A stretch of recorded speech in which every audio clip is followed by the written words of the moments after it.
Hey, thank you for taking the time to jump on this little remote podcast. I'm so used to doing in-person stuff, but it's been an interesting journey for me.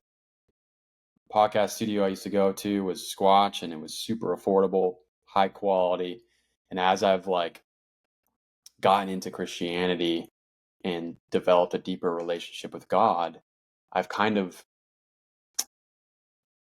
slightly detached the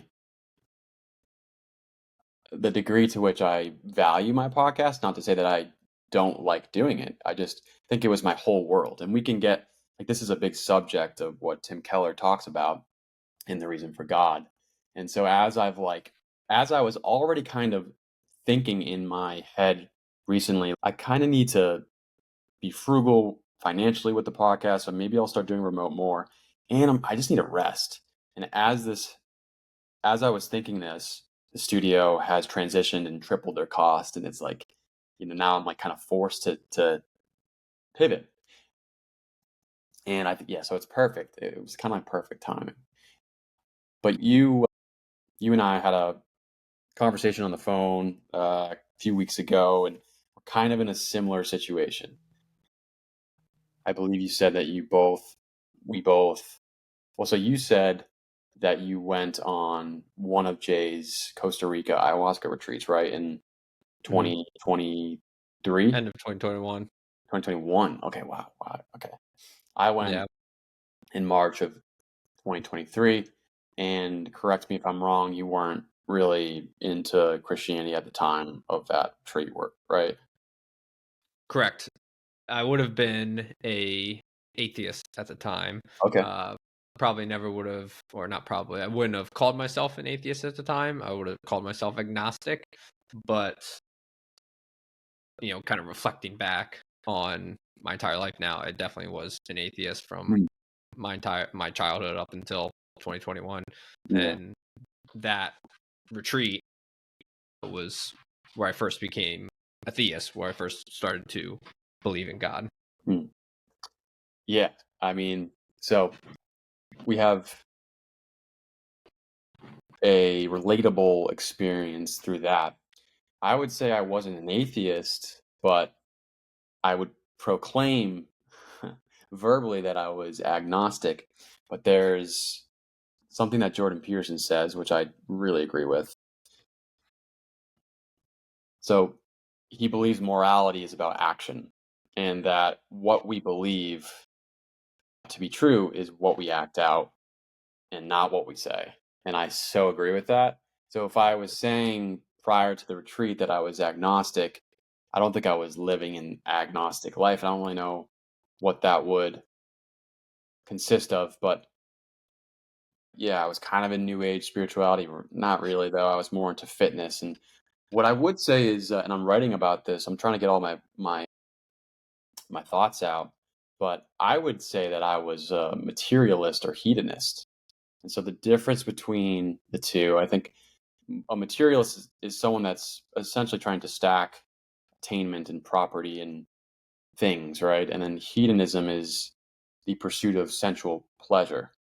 And I don't think anybody wants to admit that that's what they worship or believe, but as human beings, it is built into our structure to believe and worship something.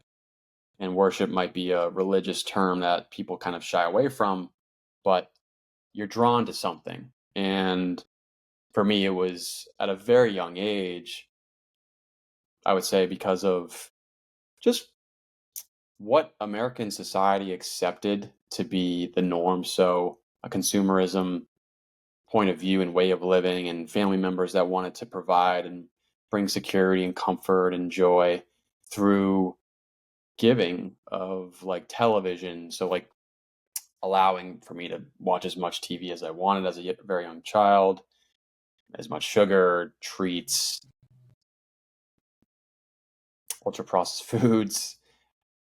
And unfortunately, those habits instilled at a very young age evolved into, in my teenage years, like marijuana and alcohol, and then teenage and college years, other substances and sex, and yeah, just a hedonist perspective. And I realized in the midst of it, but also after, how much it really damaged my health, but not even just the physical health and like neurochemical and brain health, but just my soul, my spirit. It's taken a lot of time. I mean, I'm 31 now, but I would say the past 3 or 4 years, yeah, I would even say at the age of 25 is when I really started to like pivot and make a big change. Like I directed my aim towards something, the pursuit of a healthier path.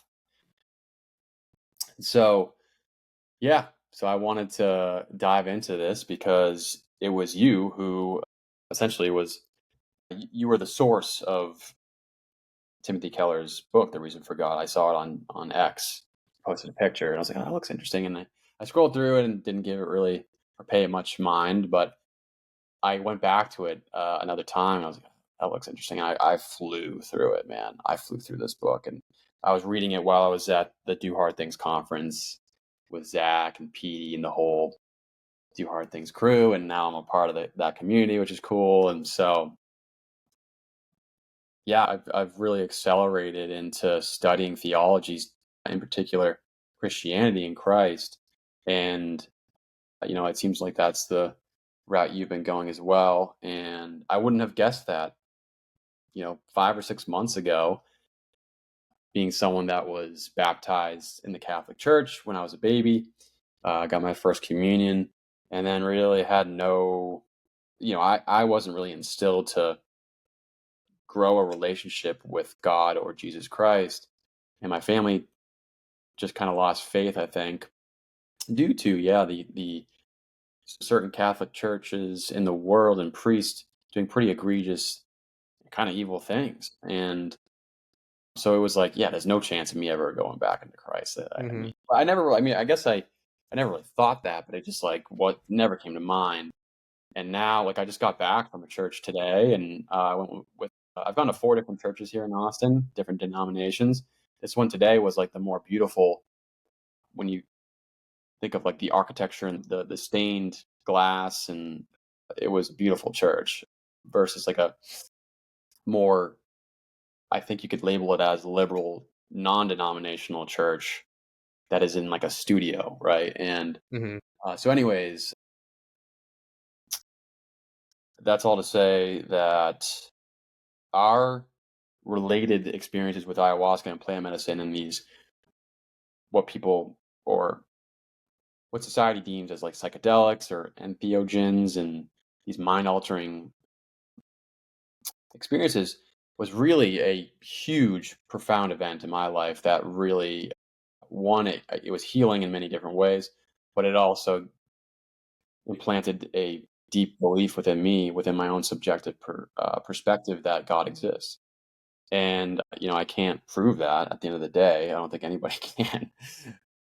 But so, anyways, man, I'll stop there just to kind of let you chime in. But grateful to have this conversation. I don't know how long you want to go, but we'll let it roll. Yeah. Yeah, we'll just let it rip and see where it goes. And yeah, very much relate to a lot of what you said. Grew up Catholic myself, or once I grew up Catholic, I grew up going to Catholic church. Like I said, I don't think I ever believed in God. My experience of church was just one, always hating going, just didn't enjoy it. It wasn't a place that inspired, beauty or goodness, which is what I've now come to, experience in my relationship with Jesus and with God now. And it just always seems so fake to me at that time. And, given I'm in 6th grade, 5th grade at the time, so like, what the hell do I know? But, that's where I was at the time. And so for, the most of my, or for the rest of my childhood and early adult life, to be honest, I didn't really even think about religion or God. It just wasn't a topic of concern at all. I was 100% a hedonist living for the pleasure at this very moment, what I can do now to have the most fun, be the most just like fun, enjoyable version of life no matter what. And so that can include a lot of drugs, a lot of booze, a lot of women. Overall, just like a very selfish lifestyle or selfish living that I've now come to really see. And to your point of psychedelics and ayahuasca being a major proponent of where I am now, which I am a believer in God and believer in Jesus Christ, and I've surrendered to Jesus Christ about a month and a half ago now. Baptized? Haven't got baptized yet. I do plan on getting baptized at some point to further show that. But for me, it was always after I started believing in God in 2021. Still, for me, it was like never Christianity. Like, just because, again, whether it was my upbringing or the priest stuff with the Catholic Church or just other things that I thought were either hypocritical or just didn't make sense, but also I just never did the work to truly understand it and understand what it really was. And I always believed it was just made up stories and there was no proof to any of it. And what I've come to learn over the past really like month and a half, or maybe 2.5 months now, 3 months, is that there is a lot of quote unquote proof for it. There's no ultimate proof of, God being real per se, but there's proof of Jesus being a real person. There's proof that the Bible is a very historically sound document that is valid and not just completely made up by like any other historical standards. It meets all the criteria that any historical document meets. And it really just like kind of dropped my ego to say like, all right, maybe I don't know what I think I know, and let me go just kind of deep and explore it. And after that exploration, when I'm talking like hundreds of hours worth of different books, podcasts, YouTube videos, and stuff like that, because for me, like, I needed, again, quote unquote proof. Like, I know a lot of people have like a come to Jesus moment or a moment where they're like, oh, God was there in that moment. I've never had that. And so, as Tim Keller says, people come to their religious beliefs or faith beliefs based off intellectual, personal, and social reasonings. I finally kind of was able to check those boxes for each of those and say like, okay, I've done the work and this is where I come out at. And where I come out is I believe Jesus was a real person. I believe he died on the cross and was resurrected 3 days later. And I believe he is my Lord and Savior. And to hear those words out of my mouth, it like still like feels weird saying it. Just like overcoming that, years and years and years of just never wanting to say that. It's still just like it kind of gets caught in my throat as I say that. So it's interesting to even 8 months ago was when I started going back to church at the beginning of this year. And I just started going back because I was like, oh, I'll give it a shot. I had a friend down. I just moved down to Jacksonville here, and I had a friend who was going. He invited me, so I went. And also another friend of mine, he had recently converted to Catholicism from, I think he was a Lutheran before that. And he was just always very like, hey, man, you should look more into your faith. Like, I think it'd be good for you, and never in a pressure way, but just like urging me to do it. And so I did, and here I am. And again, it's crazy to think about, but the path that I took to get here was the path that like I personally needed. Again, I think there's a lot of people in both of our camps that are just like, I can't just believe. I need some reason. I need some proof. I need some intellectual, just like understanding of why I should believe. And after that exploration, it got me to where I am. And so where would you say you're at in this kind of just intellectual and personal pursuit? Yeah. Well, so something that stuck to my mind was how you said you never really had a come to Jesus moment, and some people have that, right? Maybe in a sudden moment, or it could be a strung out investigation intellectually. Mm. Where I'm at right now is, so to kind of touch on Jay's retreat, I mean, I've got a couple books that are not really tapped into Christ specifically, but I've got this book called Liquid Light, and it's this gentleman by the name of William Bernard. And so he lives here in Dallas, and he's an academic. He's been a scholar for 15 years, so he's in American academic institutions, but he's also been drinking ayahuasca in the Santo Daime religion, the ayahuasca spirituality, for 15 years as well. So the combination of being a scholar and actually taking that medicine, that plant medicine, his book is it's phenomenal. So I highly recommend if you haven't read it. But Yep, check that out. so when I his writing is he's able to put words to the wordless, the ineffable experiences that we go through. And so just to kind of pick up from the beginning, I moved to Austin, Texas about 3 years ago, almost to the day. I got here, I think, like the 31st of August, No, and then so moved into happy my apartment. anniversary. Thanks, yeah. And then moved into my apartment, I think, on September 1st.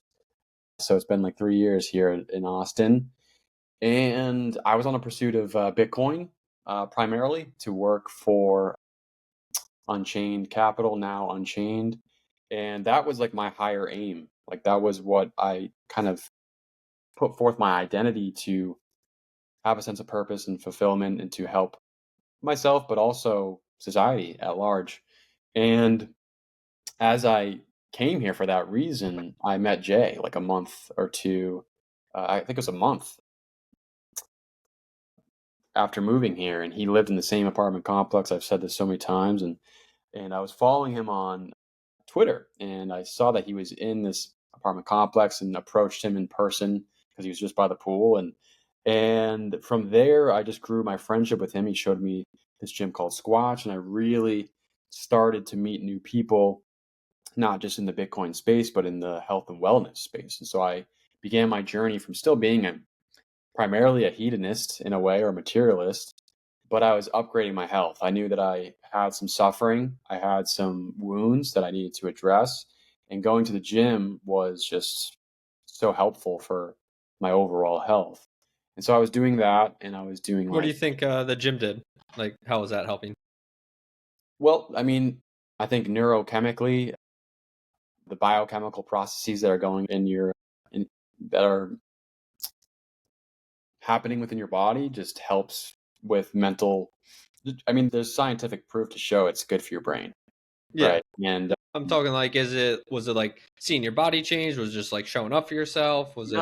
yeah, it had nothing to do with the out. I mean, it's great to look better, but it was more so, I would say, getting out of mental anguish Mm. to a degree, maybe some excessive suffering, and that was really the primary reason I was going to the gym. And I was going with him and a few other friends that I call friends now, and I'm actually meeting with all of them this month for a wedding. And so I was doing that, and sauna and ice baths, and the ice baths really helped me like with fortitude and strength, and it's actually helpful for like mental clarity and focus. Like there's certain moments when you just kind of sit in the ice bath and it's so challenging, but it really forces you to focus on the present and on one singular object. That was interesting. And then I was doing different men's daily retreats and going to certain park workouts and being vulnerable. I used to be terrified of the idea of sharing like vulnerable things in front of a group of men. And so I started doing that with Jay's park workouts, and it just became so, effortless at a certain point to be able to just say, yeah, this is what I'm going through. And some of like darkest aspects of my life, I've been able to communicate with people and not be afraid of it. And so through upgrading my health through the gym and like contrast therapy with the sauna and ice and with nutrition, I started to lock in on nutrition. I still do to this day. I had a quarter of a cow delivered to my apartment the other day, and yeah, I was really healthy. I was really honing in on that. But then there was a certain point where I was like, emotionally, I was not able to fluctuate things, and like I could feel there was something there that I could not let go. And a year and a half into my friendship with Jay, I finally was like, it was towards the end of 2022, and then I went to the March retreat in 2023, and I was like, I just solidified. I just said, okay, I'm going. I think this will help me emotionally and spiritually. I think I had a curiosity. It wasn't really that intense, but I just felt like there was something bigger than me. I wasn't acting that out, but it was, something I pondered on. And then I would say also with the combination of really understanding Bitcoin, because that's like my specialization, specialized knowledge. I pay attention to what's going on in the world, and I saw a lot of darkness. And to me, I saw things that were hard for me to say that wasn't evil. And it was, yeah, that was disturbing. It was disturbing for me to see certain things happening in the world. And I was never really a big history buff. It was more of the modern events, but then I've gotten more into history and like caring about, actually with a new perspective of seeing what Hitler and Stalin did. It hit me harder than I think I've ever faced before, and so yeah, there's just a lot there that I just explained, but eventually went to the retreats or the ayahuasca retreat in March of 2023, and I got blasted off into a totally different place, man. And I've had conversations with different people to hear about their experiences too. And some men in the ceremonies will just fall asleep or like just have a different thought process. But for me, it's like otherworldly. Like I close my eyes and I feel like God is present. And showing me within my mind's eye just this like unbelievable, spectacular, vibrant vision of just an omnipotent thing going on, kind of like a screensaver, but it's just so powerful and overwhelming at times. And then there were actual physical sensations and emotional, psychosomatic experiences that were healing, deeply healing. And one of the last retreats that I went on wasn't with Jay, but it was in Ashland, Oregon with a buddy of mine. And I had like one of the biggest emotional releases I've ever had. Like it was a psychological and emotional release that I was like, what is happening? And I still can't wrap my head around like what happened there. Like what specifically went down with ingesting this DMT infused substance that then can like heal you in a physical, emotional, mental way. And it just was like you walk away from that and there's just no doubt in your mind that there's something way greater than us. And so since then, that was, so March 2023, I've gone to 2 other retreats, and I just didn't have any like discipline or any structure with like a spiritual devotion. I went to the Do Hard Things conference in 2023, spectacular. And that was like the first time where I was surrounded by, Zach Hommel and PD and other people that were Christians. And they were very, you know who they are. They're great people. And they're not forcing you to believe their religion or what they believe in, but they still like there was this curiosity within me. I'm like, what is going on here? And so PD was actually the one that recommended Mere Christianity by C.S. Lewis and the Do Hard Things 2023 conference. And I picked it up and I read most of it. And then I actually read it for a second time recently after the 2024 conference. And so overall, I think this gradual curiosity into Christianity has been due to a combination of things, a complex combination of maybe personal sufferings that I just can't figure out, despite feeling like I've been healed in many different ways from personal agency with like taking care of myself, but also these plant medicine ceremonies. But then I still walk away and I'm like, I don't know how to figure things out. And there's like times where I've ruminated more than I've ever had. And not in a really negative way, but just like trying to figure out certain things. I just can't do it. And the teachings of the Bible, or the passages in the Bible and the scripture, and the personification of God in a human perspective, like with Jesus Christ, was appealing to me for reasons being morality. I think the question of morality, and if there is a transcendent moral law that we all as human beings, as our species, abides by. And yeah, there's just things going on in society where I was like, I don't know if this is right, but everybody's accepting it. And personal things that I've gone through that I was like, okay, let me see, like, and yeah, I just had a newfound curiosity. And as I've dived deeper with, I'm still not reading fully into the Bible quite yet, which I probably should, but I've read all these books, Mere Christianity, The Reason for God, and Timothy Keller, man, he crushed it. It just totally made sense from a rational perspective. Like, you know, let's say you're not a hedonist or a materialist, but you worship. I mean, if you worship your lover or your partner, there's a certain chapter, and some people might cringe by the word sin, but the chapter, The Problem of Sin, is probably the most piercing chapter that like is in my mind, because there was so much explanation of how to center your identity, like to orient your identity to the highest good, and how we can take these good things, right? Like love or marriage or parenting or our job, like a really fulfilling job, but we make that the highest good. Kind of like there's this guy named Jonathan Paju, I think. He's spoken with Jordan Peterson a lot.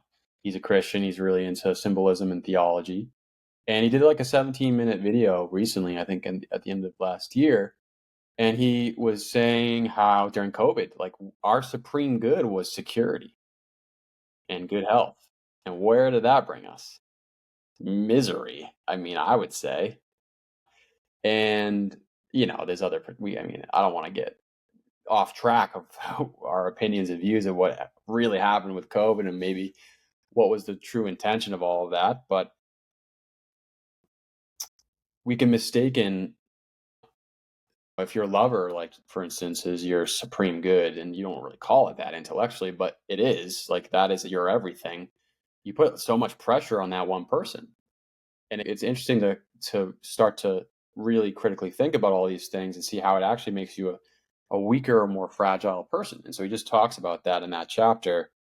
And so from a rational case, Timothy Keller has really made it more rational for me to believe in God and in Christ than to be an atheist or materialist. I mean, I've already spent 30 years of being a hedonist and a materialist. I have plenty of experience of seeing that it does not work. And even with like Bitcoin, like it's great. Some people, there's an article by this guy named John Vallis that wrote Money Messiah that I kind of want to reread. And he's like, what is this thing? It's like, it's Bitcoin is like changing the paradigm of consciousness in society. It's an unbelievable tool. And that's what I think it is. It's a tool, technology. I don't think it's God. But I'm diving into his article just to see his perspective. I don't want to make any claims or statements about what he's saying. But yeah. So anyways, that's kind of where I'm at. And I've been going to church just to see how it feels. I went today. It felt great. I walked out today and I felt like I just did an hour meditation, and really try to pray for the purification of my heart and clarity and certain virtues, and aligning myself with habits of virtue versus habits of vice. And though I've maybe purified in many different ways, I'm a human. I'm still doing some habits of vice, by like looking at too much social media, or sometimes it's like reading too much. I'm reading too many books.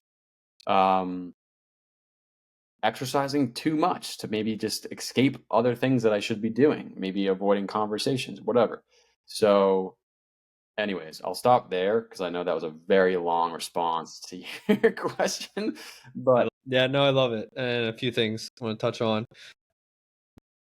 One, to just that last point is that's exactly kind of what Tim Keller was talking about, right? Like exercise is good, but he's talking about in a grander sense. If that's what we make the highest good, then that's obviously bad. But like, even if it's good and we're doing it, we can convince ourselves it's good. But in reality, we are escaping from something else. And that's something I've done with multiple things in my life as well. That exercise being a big part of it, just being an athlete my entire life. Like, it's never been hard for me to go work out. It's just something I've always enjoyed. And so whenever I'm upset or frustrated, or even just like probably should sit down and do some work or whatever, it's just like, instead of doing that hard thing, I'm going to go do the thing that seems hard, but really is easy for me personally. And so we distract ourselves with things that we tell ourselves is good, whether it's, again, working out, learning stuff, anything that is quote unquote good can still be done in the wrong way to make it not so good and be a distraction from the thing that we should be focusing on more. And so relate to that a lot. But yeah, Tim Keller is probably the number one person who made the biggest influence on me throughout this entire process. I think each thing that I've read or listened to, or even the church that I went to, they've all played their part. I wouldn't have gotten to the next step without the step prior. But Tim Keller, the way he is able to make it make sense, which is something that I believe C.S. Lewis said as well, is like, in order for me to believe it, I need it to make sense. And that's where I was really stuck on. Because after my initial ayahuasca ceremony, like I said, end of 2021 is when I started believing in God, but just kind of God in the generic sense, maybe even just the universe, or just things along those lines, and got into the Eastern metaphysics a lot of Buddhism, Hinduism, Confucius, all that stuff, and all that really resonated with me. A lot of good info in there. And so I was always like, even this past 5-6 months, it's like, why does it need to be Christianity per se? Why can't all these things be quote unquote correct and true and right? And what Tim Keller says, and what again is one of the biggest reasons why I became a Christian, is he says, there's no one way you're going to be able to 100% prove without a doubt anything. Everything has a thing of faith, but what we can do is compare. And his thing in The Reason for God, that book that we keep referencing, and he also has a great podcast series kind of talking about the same stuff. If you'd rather listen to a podcast, it's called Questioning Christianity. Amazing. That was the first thing I listened to of his that made me go down his rabbit hole. And so he compares it to pretty much between being secular versus being a Christian, not necessarily all too much of the different religions. But the way he lays it out, and the more you kind of look into it, it's like, okay, this does actually have the best answer for the ultimate questions of life. It has the best answer for being able to live life and respond to the ultimate difficulties in life in the best way possible, and gives us the most hope for our lives in general. And it's been a process to get there. Like I said, each step along the way you need. But if you look at it in a way that is, with as little pessimism or just preconceived notions as possible, you obviously come into everything with preconceived notions and our biases. But if you can go at it and kind of look at it from a blank slate, to me, he is right. Like, it makes sense. It is rational. And there is a reason to believe. And for me, that was the biggest part. It's like I needed a reason. And through that study, have been able to find that reason. And again, it's just like this thing that deep down, none of us, or people who are like ourselves, have not been lifelong believers or just haven't grown up in that. It's like admitting that you're kind of not in control is the hardest part, or at least was the hardest part for me.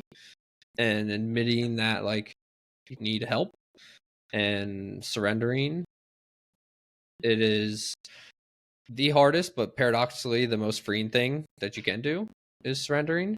And again, I wouldn't have got there without my psychedelic experiences and like being able to see the world the way I did at the time.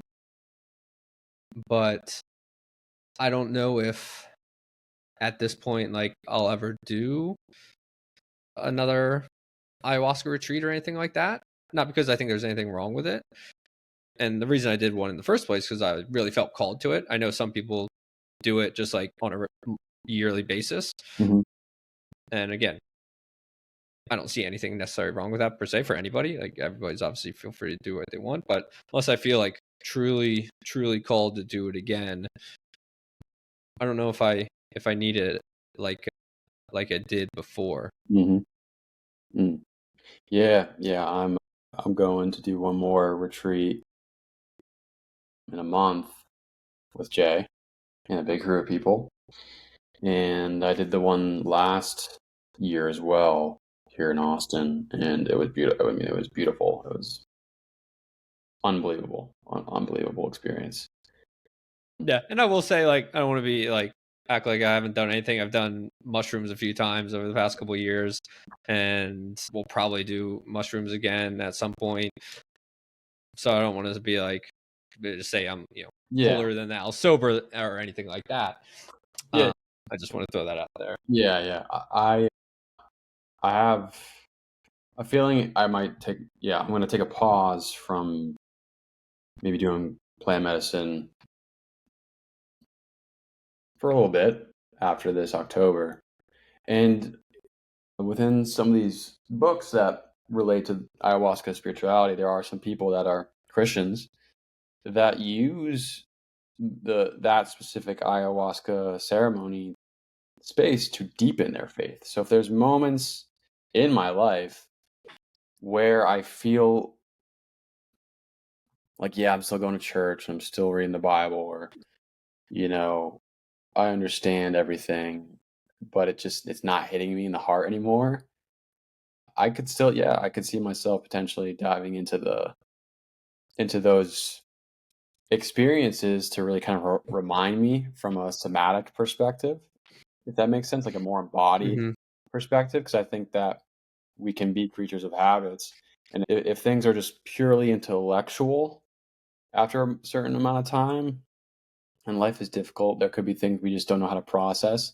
And I've found that originating and deepening faith that comes with these experiences, it's healing. It allows me to grieve in ways that I wasn't able to process maybe in a sober way, which is we should be able to, but I think as men and maybe modern individuals, we're told to suppress a lot of these things, and there's some issues with that. So I could see myself maybe doing it again, but I don't know. Who knows? I mean, I feel pretty good so far, but yeah, I mean, I'm 100% with you on that. I mean, my experience was truly a healing moment that I don't think I could have ever had without that substance, without doing it. And still to this day, like, my struggle is like feeling my emotions and responding to them and letting myself heal and forgive. Mm-hmm. But it has something I've gotten better with, and really the moment that I did surrender, it was a very similar feeling of just like a weight off my shoulders of just like true forgiveness for myself, but also feeling the forgiveness of God, which, to your point of like back to my experience of the ayahuasca, that was like the biggest thing was forgiveness of all my past stuff that I was just holding on to, couldn't let myself go of. Then the other one was, other part of it was just like true unconditional love, which is the first time I really ever felt that in my life. Not necessarily because anything that my parents did wrong or anything. Like I think overall they're great parents, but just for whatever reason, some experience, I don't know, whenever I was 2 or whatever, it hardwired into me that I need to achieve in order to earn love. And so that was like kind of my default wiring for the overwhelming majority of my life until that moment. And so there's that balance beam of unconditional love and forgiveness. That was why I say like, oh, God is real. Like that is God. Yeah. Yeah. Yeah. I mean, I felt a similar sensation, emotion. Definitely challenging ones too, overwhelming. One of the guys that's a part of that crew, the ceremony crew, he beats on the drums a lot, and there's certain moments where I felt like it was a Native American war chanting, and it was like I'm going to battle. This wasn't unconditional love. It was like, okay, you're going to a spiritual battle right now. It was crazy.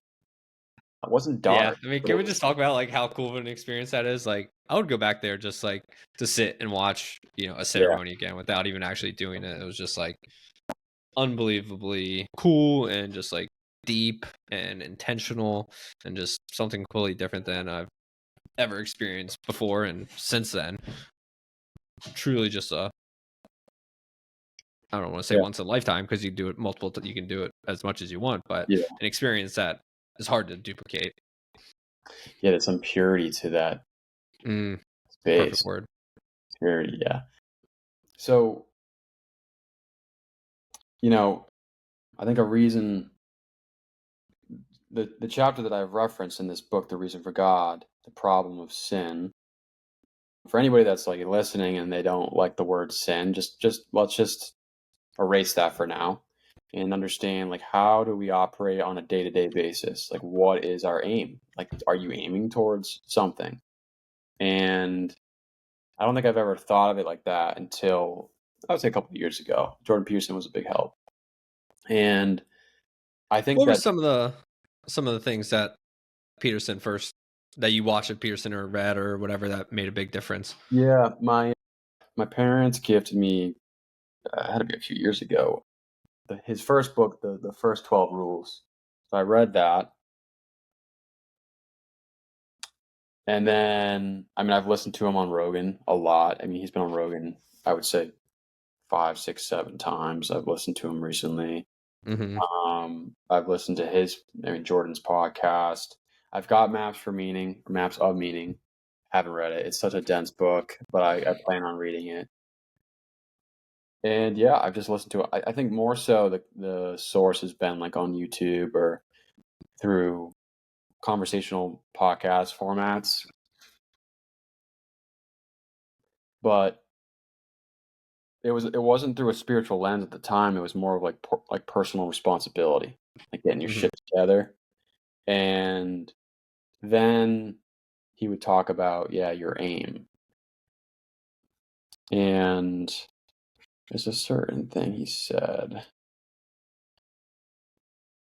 So, like, if you're a hedonist, so the pursuit of sensual pleasure, or materialist, gaining things, acquiring things, or even like, I didn't really know what postmodernists were. And we don't have to get too far into the interpretation of what postmodernists are, but what I generally understand is that they have no hierarchy. Like, there's no subjective hierarchy of goods, like of a moral good, which brings chaos, which I've been in. Like, I've felt that before, and it does not work for how we're made up. Like, something that he says is, This is Jordan in actually, I think, the first lecture series of his biblical lecture series. And he says, postmodernists wonder how there are a vast number of interpretations in a book, any book. How can you be sure that any interpretation is more valid than any other? They then apply this to the world, which is way more complex than a text. How do we know if any one way is better than the other? They answered, you can't, which is an answer that leads to chaos. You can't make sense of anything. It's not neutral to not make sense of things. It's anxiety provoking, which I have actually felt. Depressing, I've also felt that. Due to not making sense of things, and your body defaults to emergency preparation mode. Heart rate goes up, immune system stops working, and you burn out, age rapidly because you're surrounded by nothing and nothing you can control, which is an existential crisis. And he says that the way we're actually constructed neurophysiologically is that we don't experience any positive emotion unless we have an aim and we can see ourselves progressing towards that aim. It isn't precisely attaining the aim, because as soon as you attain it, the whole game ends. The nobler the aim, the better your life. So, and then that comes down to like, what is the noble aim? Like for me, at one point, it was Bitcoin. Told when at a young age to act like a good person and don't lie. Why act morally if you can get away with it and it brings you closer to something you want? Well, you destabilize yourself and things become chaotic. If you don't have a noble aim, you have nothing but shallow, trivial pleasures, which doesn't sustain you. And so he says, yeah, life is complex and difficult with suffering. How can you withstand any of it without a noble aim? You become desperate, things go bad to worse very rapidly. And I've experienced all of this. Same. Like you could have a healthy brain. You could go to the gym a lot, right? And eat clean. But there's something that he says that really stuck with me. It says, the Western wandering intellect. Consequences of having your rational intellect divorced in some way from your being can lead to self-degradation. And it's kind of like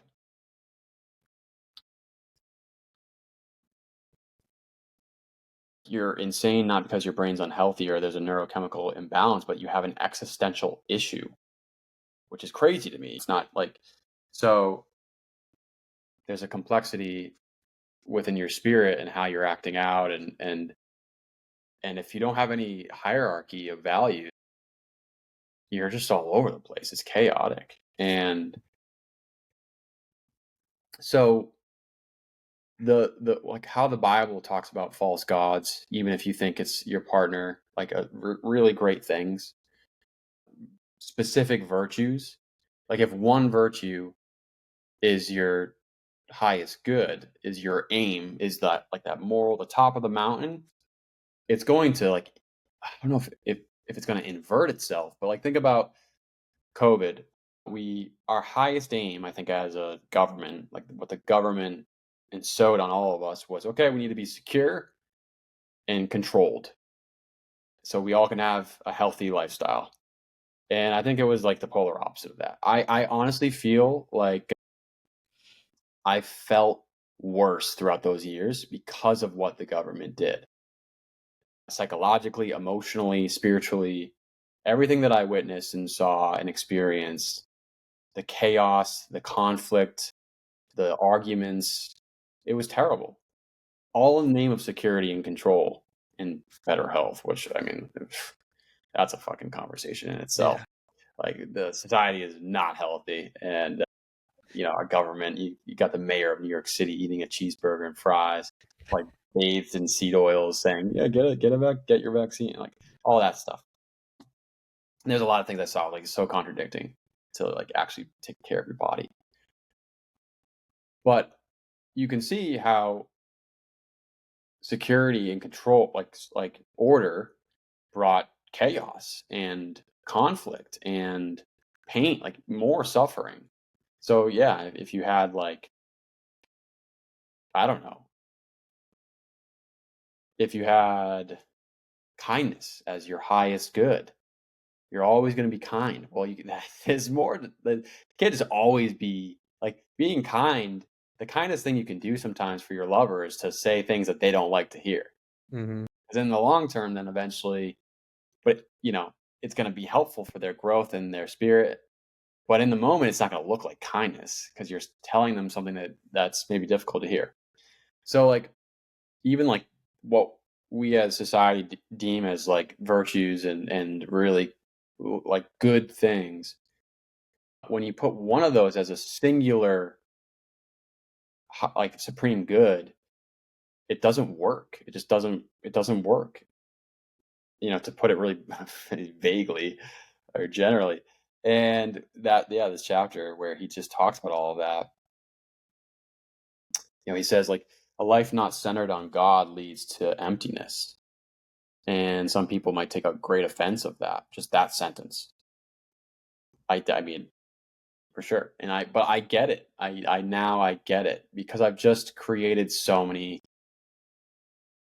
things as my center of life, whether it's hedonism, materialism, Bitcoin, being smart, being a gym rat, doing 5 minutes in the ice bath, like being that guy that can do that, eating clean, longevity, striving to be a husband or a parent. Those things can ultimately lead you to a fragile existence. And before I even, well, my last podcast episode was with a dating coach, and he's not, I don't know if he's Christian, but he was saying, we were referencing the way of the superior man and how a strong and wholesome man has a higher mission than themselves. They never say Christ or Jesus, whatever.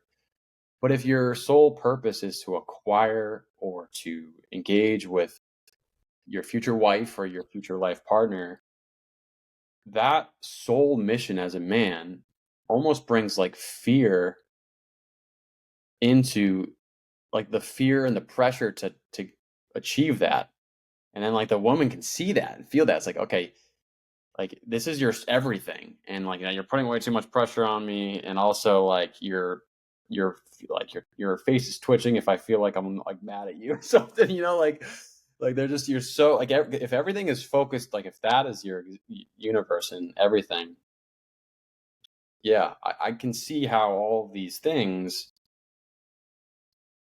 can be a false god. Like the Bible says false god, and some people might, not like that term, but I think, these things we deem as good ultimately can't be the highest good. And what can be? What is the noblest aim? And so that like if you really are an intelligent human being that critically thinks, like you have to start, I think you have to start reading the Bible. You have to start learning about this stuff. Like what is it to the Bible that's been around for 2,000 years? All the lessons learned, and then you can get into the stuff that's more difficult to wrap your head around, like the resurrection and how he healed people. But I mean, the healing aspect too, I'm sorry I'm rambling, I'll let you go in a second, but the healing aspect too of like Jesus, people used to think was shenanigans. But now you go to like a Joe Dispenza conference, right? And people are getting healed in crazy ways that traditional Western medicine would be like, what is going on here? So we're starting to see how there's metaphysical ways to heal illnesses, chronic illnesses that, a pill can't fix, or surgery or whatever. So again, multiple places want to touch on what you just said. To start with, the idea of false gods, and even like good things can become bad things when they are the highest thing. What I've come to realize for myself is that all those other things are just really your ego.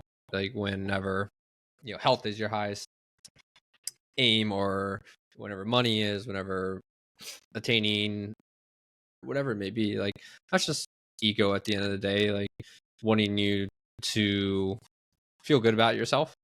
And so it is just this perversion of, again, something that should be good but can be turned out to be something that is a false god. And whenever you do have that highest aim of love God, love your neighbor, which I think is like just the easiest kind of framework for thinking about Christianity as like the ultimate aim. Like, one, that takes you completely out of it, and so that alone is dropping ego. And two, it is putting yourself in a place of subserviency to others.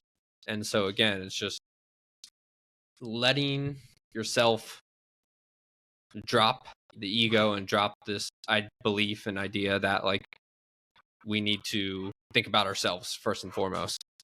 And a lot of people talk about psychedelics, ayahuasca, and all that as ego death, which I definitely experienced some of that. Mm-hmm. There is no ego death that I felt like with surrendering to God. But some of the other things you said, one is COVID. Actually, and like COVID is actually, changed my life for multiple reasons. One, it made me like stop and think like, who am I? Do I like who I am? Do I like what I'm doing? And the answer to all those questions were no. And so I had to figure out what I wanted to do and who I wanted to be, and has led me to where I am today. But on another level is like, and I only kind of really put this together maybe a couple months ago, was that COVID is what really piqued my curiosity around philosophy, human nature, just how, everybody's experiencing the exact same event, but there are these vast differences in responses to it, and how we think about ourselves within it, and if we should listen to the people who are telling us what we should do, if we are taking the vax or whatever. And we're all quote unquote seeing the same information per se. Not quite true, but in a general sense. But we then have this again completely different reaction, not just like small difference, like this vast, where people are tearing people's families apart and friendships apart, and just like really splitting. Let's keep it here in the US down the middle and as a whole. And so this is what made me start learning about philosophy, again, human nature, just psychology, sociology, and like what has eventually led me to Christianity here. And what I never thought would be, but very much is, like just Christianity and what it has done to the world, and on a both just like human level, but on a psychological level, is really one of the most kind of fascinating just intellectual studies. So like, even if you don't want to like go into Christianity as a wanting to become a believer or anything like that, to your point of like reading the Bible or starting to like learn about it, you're really doing yourself a disservice for just understanding the world as a whole and your place within it. And some other just further along Christians and myself might give me shit for this, but I would say the Bible is probably not the last place, but probably shouldn't start there. If you're not a believer and you aren't necessarily trying to believe at first, then you're better off starting elsewhere. Because I tried to read the Bible when I first started going to church and stuff like that, and just didn't enjoy it. Didn't really do anything. Didn't help me, quote unquote, learn anything per se. And I even had like a Bible, or have a Bible that has like some footnotes that like helps you put things in context and stuff like that. So you get the story, but if you're just reading it, obviously if you don't know any of the Christian story, then maybe you should read the New Testament just to hear like what it says, or to see what it says. But taking it from just a pure intellectual approach, and obviously can't necessarily stay there as pure intellectual, but approaching it from that, like if you're just like into this conversation, and probably both of our podcasts were sort of both just like very heady intellectual trying to understand the world better, trying to understand ourselves better and be better people, again, doing yourself a major disservice by not just reading some, whether it's Tim Keller or whether it's C.S. Lewis or just some other intellectuals who talk about Christianity in some sort of way. Have you ever read or listened to or heard of Rene Girard? He's super popular in like the tech world. That's like who Peter Thiel looks up to or like revolves his worldview around. And he was the guy who actually like started to make it make sense for me. And like he is a Christian, but he has like a different kind of view of Christianity as from like a normal Christian view. But what he talks about is like at the root cause of why people do what they do, he says it is desire, mimetic desire. We see what other people have, we see what other people are doing or want, and so because they want it, that's why we want it, essentially. And a few good places to jumping off of without going into like his actual stuff is there's a book called Wanting by Luke Burgess, which is really good. And then there's like a 10-part podcast series by David Perel and Jonathan Bai, I believe is the other guy's name, that goes deep into Rene Girard's just themes and what, to boil hours of content down into 30 seconds is he talks about before Christianity, the world was kind of cyclical in nature, where basically people wanted the same thing, and so they would eventually get into mimetic rivalry and would fight. And then there would be the victor and obviously the victim. And before, the world was always told and seen through the victor's eyes, whether that's, could give two kind of just similar examples is Romulus and Remus, the founding of Rome. He says, that story is one brother kills another, but it's saying that Romulus is okay for doing what he did because Remus scaled the wall, or forget what exactly he did. But it's told from the victor, and like there's nothing wrong with doing what he did. And so there's this scapegoat is what Rene Girard calls it, just like this person or a group of people that everybody judges and says like he's the problem, let's kill him or them, and then that kind of like resets time and they start again. And instead, where Jesus and Christianity came through is that he changed it to like a linear time frame, that no, like there are victims and these people don't necessarily deserve what is happening. And so to be on the other side of that brother story, Romulus and Remus, there's Cain and Abel from the Bible, and Cain kills Abel, I believe, is who kills who. But Abel is the victim and said what happens is wrong. And so that is where the kind of like change in history starts. And now we have this kind of Christian worldview ever since then of the victim mindset in a way where, there are people who are true victims that are being scapegoated, or who are being judged or viewed or ostracized unjustly. And Jesus was the ultimate version of that, and he was who kind of revealed this scapegoat mechanism and mimetic rivalry to everybody. And I think that is again, it's for somebody who's either just interested or wants to kind of start going down this intellectual path journey. Like Rene Girard is a very good jumping off point, because again, it's a lot of Christianity involved, but a lot of other things other than Christianity as well, but kind of gets down to the root cause of like human nature, why we do what we do, and then stems out from that. And so fascinating perspective. And so kind of goes difference of Freud is, our past decides our future, or in our present. Jung is, we have this kind of collective unconscious that, and these stories that we all kind of go by that decide what we do, where Girard says, no, we actually have this like these root desires, and that is what leads us to do everything that we do. Yeah, a couple things that came to mind the victimhood. I mean, we're all victims. We could all say we're victims, right? I'll just follow up on that real quick of like the victim, because especially nowadays and in our mindsets, like victim mindset is like a bad thing, and people use it to its extreme, and saying, I'm the victim for this and for that and for that reason, I deserve this and that, where a lot of that stuff is overblown, of course, and in a way a scapegoat for not doing the things that we should be doing or could be doing.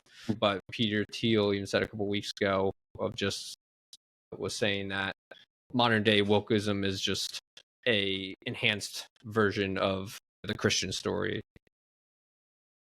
of taking the victim mindset to the extreme.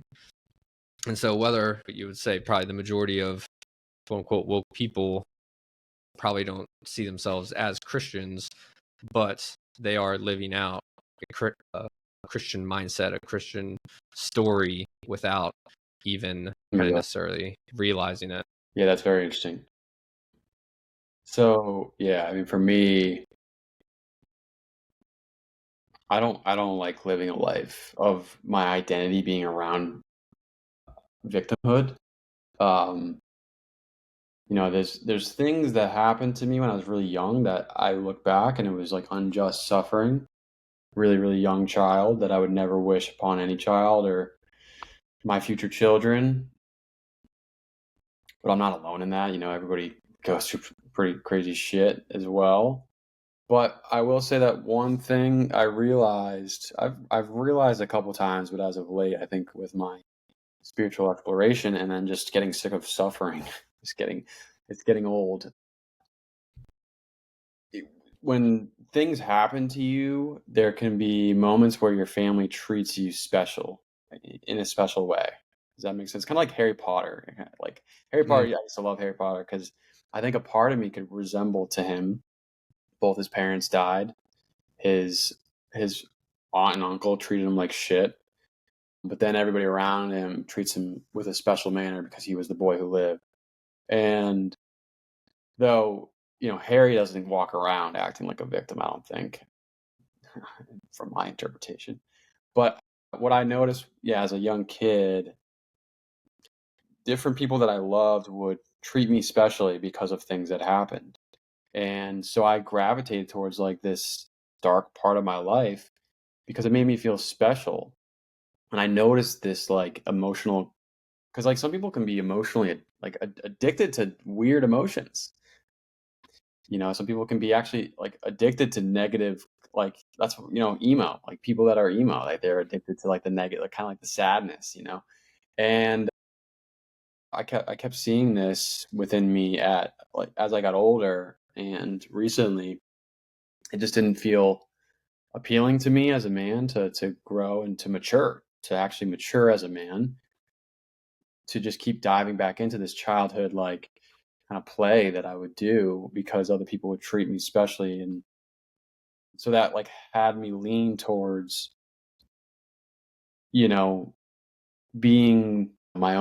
the boy who lived kind of thing, and it just wasn't attractive to me.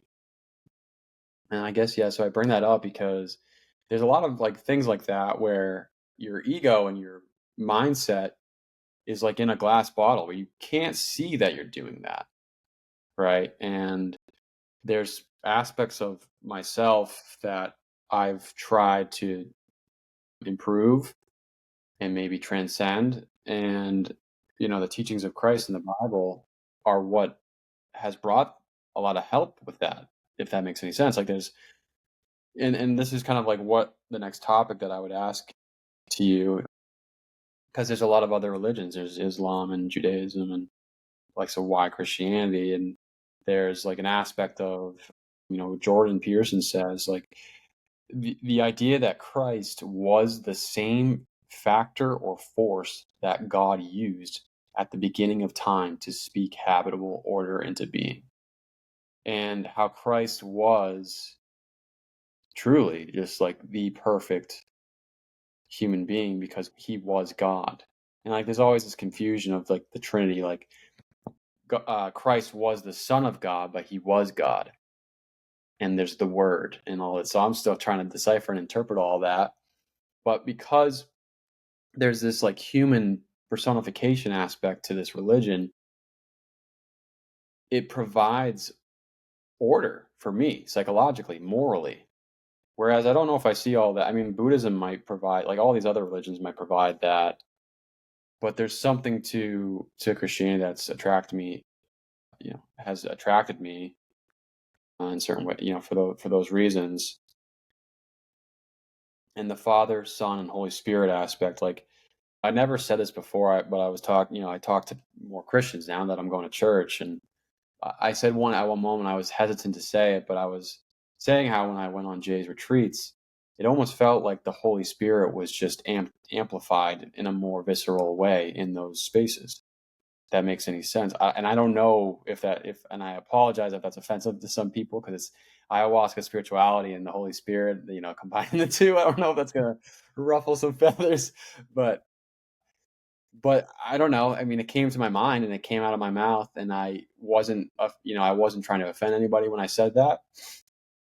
And for me, it was, like some higher power was present in those spaces. But so, anyways, to reflect on like the Jesus and him being God in human form, and Christianity as a whole, versus like Hinduism, Buddhism, Judaism, Islam. I haven't done too much investigating on all the other religions, but Timothy Keller kind of brushes on that. Like there's one part that sticks to my mind where he says how Buddhism recognizes the personality as an illusion. And I don't like that. I mean, it doesn't sit well with me. Like I kind of reject that. I do think there's some truth in it, but thinking that your personality is an illusion as a whole, I don't think that's correct for me. That doesn't feel true to me, because I think that, Jordan speaks to how the spirit is embodied within us. We are a body in flesh, and we have the spirit within us. And he talks about how like AI engineers were having so much trouble with, what did he say? He was saying how they were having trouble with a certain innovation along the creation of AI, and how he said, let me see if I can find it. Oh, right there. There we go. So love others, love yourself. Figuring out how to conduct yourself properly in a relationship to your future self isn't much different than figuring out how to conduct yourself in a relationship to other people. There are constraints. Why AI enthusiasts who are trying to make intelligent machines have put them in a body. Turns out you can't make something intelligent without it being embodied. You need constraints on the system so the system doesn't drown in an infinite sea of interpretation. So the reason why I brought all this up, I'm trying to remember my train of thought. Well, the human form, the embodiedness, right? Like there's something to that, with that, the constraints, right? Like freedom in itself is displaying, like there's constraints in freedom and limitation. And so like Hinduism, I don't know, I'm not an expert, but what I was saying is, with the personality being an illusion within Buddhism, I mean, it feels like to me that our spirits are embodied, like it's within this body form. And what comes through your spirit, to me, is like the formation of your personality. So to say that your personality is an illusion, it doesn't really sit right with me. I'm not an expert in Buddhism, so if there's any Buddhist monks out there that are like, you've got this all wrong, you dummy, read a book. I'm sorry, but that just does not, I mean, I don't even feel like I need to read a book or like really investigate. I mean, maybe I will, but it doesn't sit right with me. But I understand where maybe there's some hints of like the way that we think, like some of our neuroses can be illusions, or what we think can be illusions that are not true. Like they might be false interpretations of ourselves and stuff like that. But to think the whole personality as a whole is an illusion to me is weird. I don't know how to take that in. So that's all to say, like, I don't know how your journey has been with other religions, and like why not other religions versus Christianity. Yeah. We'll preface all this by saying the furthest thing from an expert on any of these religions, and have looked into a few more than others. But really what it kind of boils down to is, at the very root of it, is like, at the end of the day, we get to choose what our beliefs are for the most part. Mm-hmm. And for me, it's like, I'll add on to that, it's like, with sufficient evidence, we get to choose what our beliefs are. And so why not believe in something that makes you feel better, that is a quote unquote good story, per se. And you could say, sorry to interrupt, but you could say, like, right there, like, hedonism. Like, why not believe something that makes you feel better? And so, sorry, just to interject there, sufficient evidence is important. What you said there as well. Yeah, for sure. Because like I said, I was hedonist for a long time, and you'll eventually find the emptiness in it. It takes some people longer than others. It took me probably, I don't know, let's say probably 10 years of hedonism, from 16 to 26 or so, to really catch myself to like, what was any of that for? And so to say all that is to say, like, to me, the Christian story is, to Timothy Keller's point, the best story that we can believe in, that gives us the best outcomes for hope, for just satisfaction in life, for meaning, for purpose. And with, like I said, from like 21 to 24, let's say 2021 to 2024, I was relatively big into the Eastern philosophies, Eastern religions. And I think where my hang up with all of those, for the most part, were, and without getting into like the details of each specific one, is like, a lot of them is like, I don't know, just kind of sit in lotus flower position and meditate, your life away. It's pretty inactive, passive way of life, in the most part. Like, if you think about just like the highest monks, what are they doing? They're, again, sitting in a mountain, in a monastery, and just meditating to reach enlightenment. Where, again, that like sounds good per se, but is that the life you actually want to live? And if you think about the Christian story, it is, I believe it's one of the first things said in Genesis. It's be fruitful and multiply. And so it's like, spread the word, grow, and like live a life of abundance. And through that, like, obviously that's has been used for negative things in the past, and still to this day has been used for negative things. But like, the ultimate kind of like Christian story is one of abundance, of like, there's enough out there for everybody. And like, and if you live a life based on love of God and love of others, then you will have eternal life after death. And let's say that's wrong, and like, that's not what happens, but I'll die and it doesn't matter, when I die, it's not that big of a deal. But like, if I say it's wrong and it turns out to be right, then it's like, well, that's not great. Yeah, just to comment on that before I lose what you said there. Yeah. So the section of the Bible where it says be fruitful and multiply, or something along those lines, and then how there's in the Christian, in that, it can be interpreted differently, right? And in wrong ways. And I think that's a huge thing too, is like, interpretation of the Bible and Christianity in general is up to you. And with my newfound, I would say, lens of awareness and just who I am as a person. It's been the journey of interpreting it has made a lot of sense, and that's why it's it's gravitating towards me. But also, you ended what you said there with an afterlife or like heaven, right? And believing in that, and how we believe that there's abundance for everybody.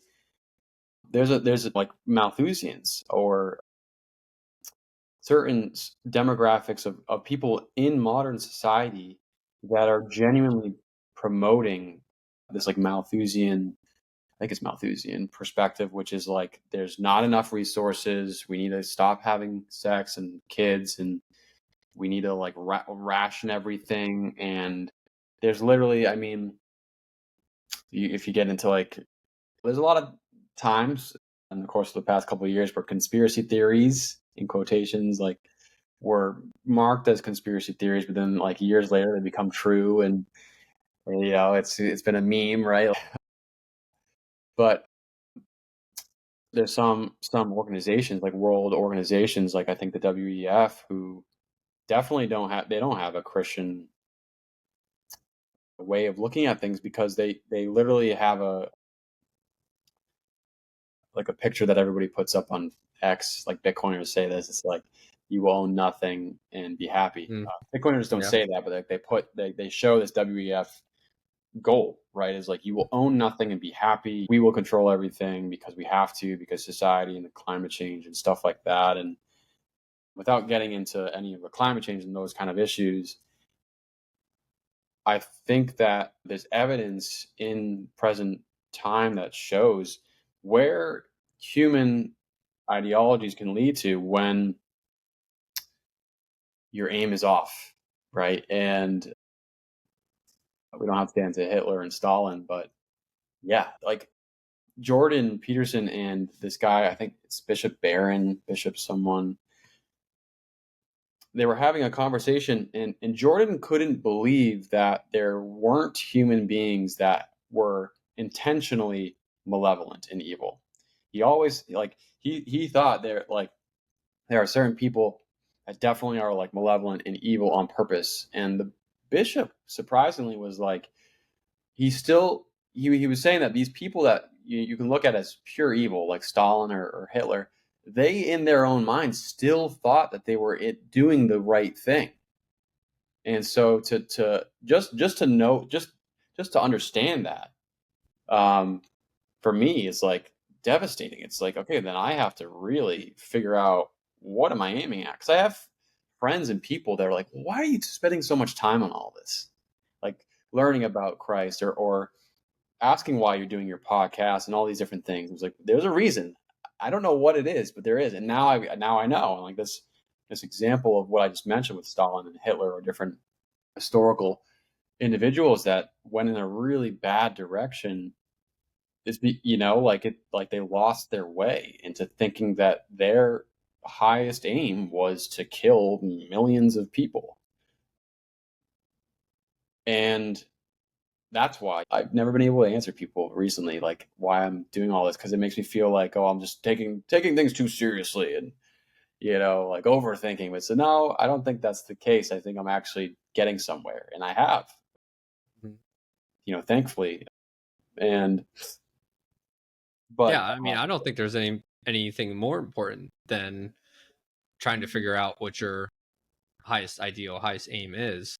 Because Peterson says it all the time. We all severely underplay our own degree of what evil we think we're capable of.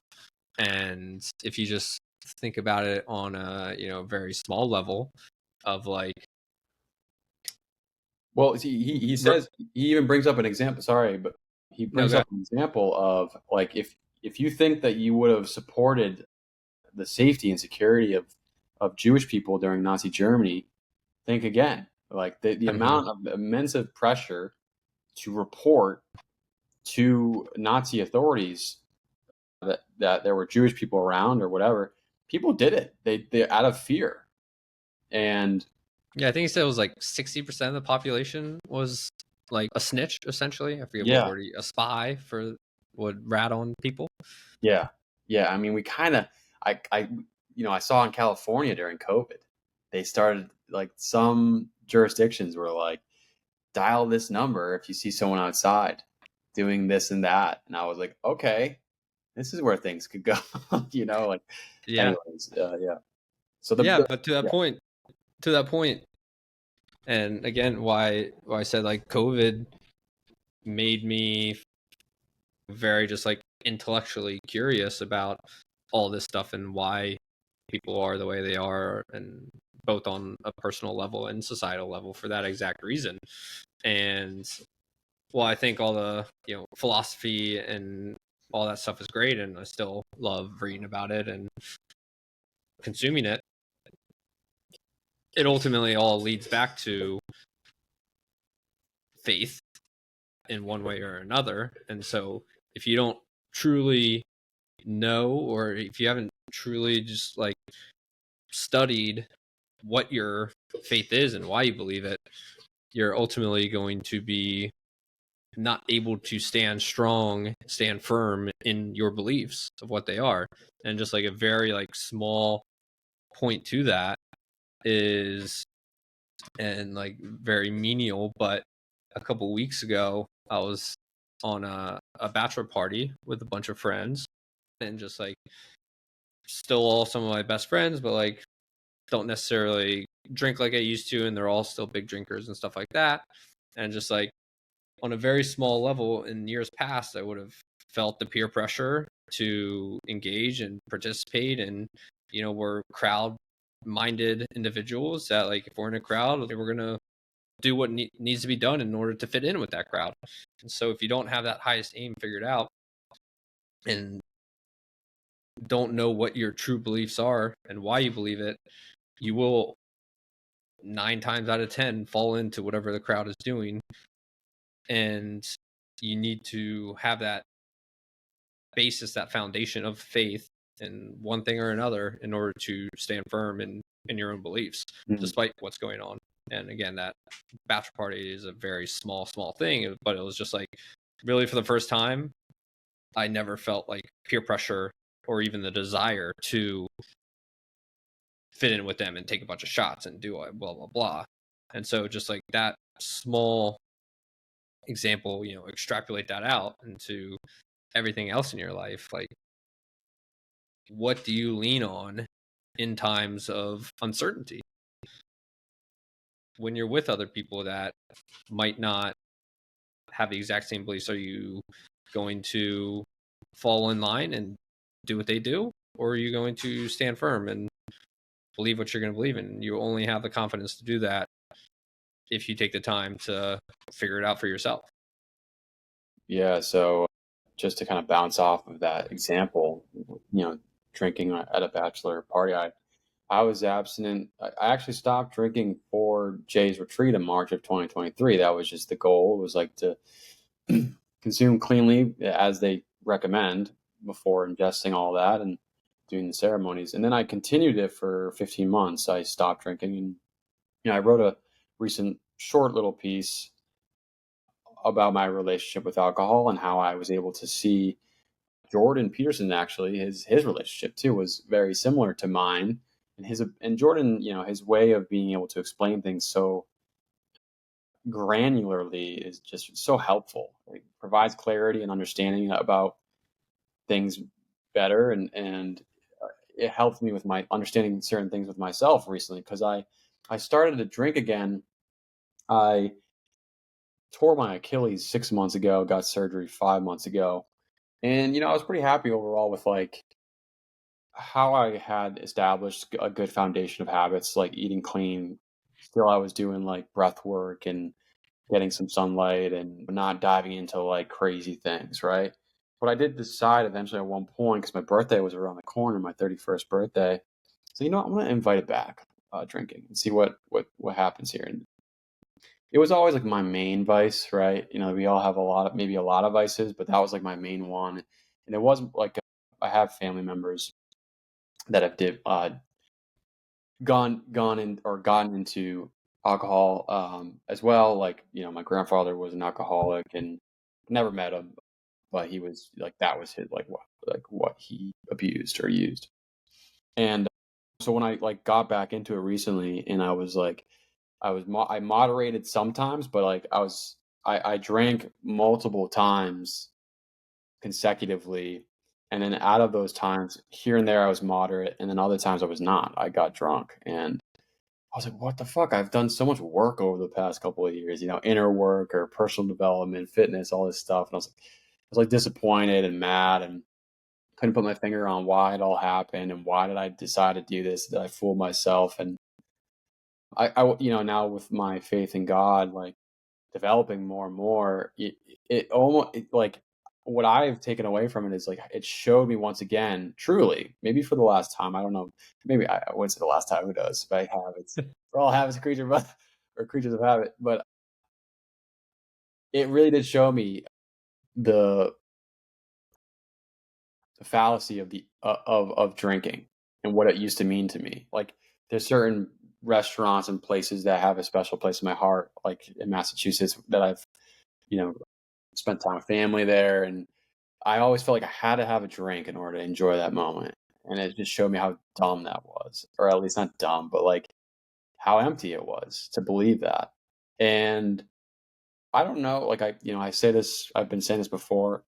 I don't know if I'll stop for the rest of my life, but right now that yeah, the relationship with it was still kind of weird. But now that I've not increased, developed a deeper sense or a deeper relationship with God, it does help you. Like it helped with your bachelor party event. How like you just don't kind of go off the deep end because of this faith that you have and this understanding of your aim and God and the divine and so yeah, it's interesting because other people, if they're not believers and they're drinking all the time, it's like, well, that's an example right there of what are they believing? Right? Like what finite value do they have in mind? Is it their career? Is it their marriage? And that gives them the excuse to just drink all the time. And Jordan Peterson was saying, like, when he described his relationship with alcohol, he was like, alcohol just it doesn't make you a better person.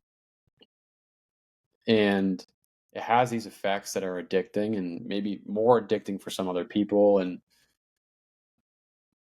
the fact that, like, yeah, society is just so, I'm tapping into drinking a little bit because it's like top of mind and I wrote something on it. But, a lot of American society just drinks all the time, like all the time, every single weekend, we drink all the time. And I used to do that as well, but it was like the fulfillment and meaning that I got was the sensual pleasure, and that's what then gravitated towards or evolved into excessive suffering because then you drink way too much, you feel like shit, and then there's an existential aspect to it as well. For me, again, very much the same. Where again, from I think I first drank at 14 or something like that, Yeah. and my entire high school, entire college life was just like looking to party as much as possible. And even after that, early professional career was weekend warrior for sure. And like not eat like, and when I'm talking like drinking, like my goal was to black out basically. I blacked out a lot, and it was like I was either gonna just drink until the lights at the bar came on, and it was 2 o'clock, and it was time to go home, or I would drink to the lights in my head would go out, and I would black out and not remember.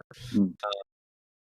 And for me, it was two things. It was one that sensual pleasure, instant pleasure that you're talking about, but then for me, it was just also escapism of like not necessarily being confident and happy with who I was at that point in my life. And so that was 5-6 hours or whatever the time frame was that I was able to not think about it and get out of my own head and make up a lot of stories about who I was and what I did and what I didn't do while I was drunk as well. And so to be able to not feel like I need to do that, like I had to get like grounded in myself and like who I was and like the path that I was on. And then like this faith aspect has put another stamp on it, because even like those last year at some point I went to a different bachelor party, and at this point I was still 3 years in my personal development and thought I had a lot of it under control, but I drank and I blacked out and just like got out of control. And so still wasn't like truly, grounded in who I was and what I wanted to do. And not to say that I'm completely sober now. Like I still have a couple drinks every now and then at events like this, bachelor parties, weddings, stuff like that. It's pretty much the only time I drink, but it's never feeling the need to escape myself or feeling the like I'm here to get drunk. It's I'm with good people, having a few drinks like can connect you. Like at some point there is a reason why alcohol has lasted however long it's been around. I was listening to a podcast the other day. It's like they were claiming that alcohol, the creation of alcohol started before agriculture. And so like that is what originally made us become an agriculture based society is, and it is something that has led to a lot of quote unquote good as well. And so like there's a reason that booze is around. There's a reason that all humans, not all, but a lot of humans like it. It does something for us. But if you're not grounded in who you are and what you want and what you believe, it's very easy to have it lead your life and or just take you down a path each weekend, even if you're only a weekend drinker, that you don't technically want to be. And it goes, you drink Friday, Saturday, you feel like shit on Sunday, you kind of feel like shit still on Monday whenever you get into your 30s. And then it's Tuesday, Wednesday, by the time you feel back to normal, then you have 2 days of quote unquote feeling good and you do it all over again. And so it's like back to that, what is your highest aim? What are you achieving, or what are you trying to aim for? And if it is just your job and you're still doing good at your job, then there's no reason to stop or slow down or change. But if there is something higher out there that is the ultimate aim, then that starts to give you permission to make different choices and feel better in the choices that you are making. Yeah, well said. Very well said. I mean, there were definitely times, I think as I've gotten older, I do feel more grounded in who I am and more peace from that, from all this journey of improving my health, but also, the spiritual investigation. And so, I'm wondering where else we can take this. We're at like almost 2 hours, so I'm not sure where you're at with time today, but there's one section of this chapter that talks about the social consequences of like false gods and of sin, right? And I know, once again, sin is not the prettiest word for anybody that's not in the religion. And I will say for myself, like, I thought sin was just a weird, it had a negative connotation to it, right? But he talks about the individual consequences in that chapter, so the personal consequences, then the social consequences. I think we're kind of seeing that, this section right here. There's no way out of, essentially, out of like if society has a false god in some way, there's no way out of this conundrum of maybe potential chaos. And he says how the more we love and identify deeply with our family, our class, our race, or our religion, the harder it is. And it's interesting that he says religion too. The harder it is to not feel superior or even hostile to other religions, races, etc. So racism, classism, and sexism are not matters of ignorance or a lack of education. He says Foucault, this is an author he was referring to, and others in our time have shown that it is far harder than we think to have a self-identity that doesn't lead to exclusion. The real culture war is taking place inside our own disordered hearts, racked by inordinate desires for things that control us, that lead us to feel superior and exclude them, or exclude those without them. and that fail to satisfy us even when we get them.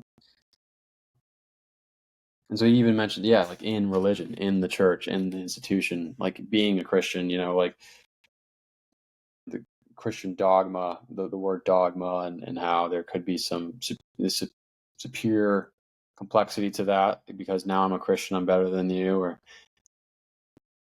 all these people around me that are atheists, they're lower beings than me, and that's not a good way to approach life in general. But so I thought it was really interesting how he breaks it down from a personal level, the social consequences, and then he does the cosmic consequences too, which is interesting as well. But ever since I learned about Bitcoin, it really engaged me to pay attention in the combination of COVID, because I found out about Bitcoin during COVID, and it just kind of blew my mind. I mean, it just blew my mind. It was so crazy because of the timing in which I learned about it and all of the information that I was gathering about Bitcoin and the endless amount of information that you can obtain. And as I was getting all this information, I was like, oh my God. And it made me, honestly, because in the very beginning of COVID, I really thought it was total sheer accident that COVID happened. And I mean, I don't know if you want to get into this, but like once I learned about Bitcoin, it totally revealed that this was all, even if it was by accident, okay? Even if, let's say, COVID was by accident, the way in which governments around the world were behaving and executing policies seemed unethical and immoral and wrong and made things worse. And I felt like so that was revealed to me through the studying of Bitcoin. I can't really put my finger on what thing it was, but The Sovereign Individual, there's a book called The Sovereign Individual. It's not about Bitcoin. It was written in the 90s. It was published in the 90s. And they make all these predictions, and they're like these investors, I think, alongside being authors, and they have been correct with their predictions about the future of society and the information age and whatnot. And there's one section where they talk about, it's like, we really hope this doesn't happen, but there is the probability that a man-made pandemic may occur. And when I read that during COVID, and I was like, oh my God, like I became really worried. And then I started to kind of observe everything through that lens. Like, what if the government really did deceive all of us and did this on purpose? And now, September 1st, 2024, we have more evidence with certain trials and court hearings that it was made in a lab. Like, we did make this with intention. Now, the fact that it exploded the way it did, I don't know if that was the intention, but I don't go down these rabbit holes. I don't really want to anymore. But learning about Bitcoin and like the social consequences of creating a virus. What is the highest good for these governments, right? And it's control, I think, control, power, and they'll do anything. And I think that's like with Hitler and Stalin, like we talked about before. It's like, you can get into these rabbit holes of Whitney Webb is pretty popular nowadays. I don't know if you ever heard of her, but she's gotten into some real, like she's God bless her, because this investigative journalist that has gone down some crazy rabbit holes and exposed like the Epstein stuff.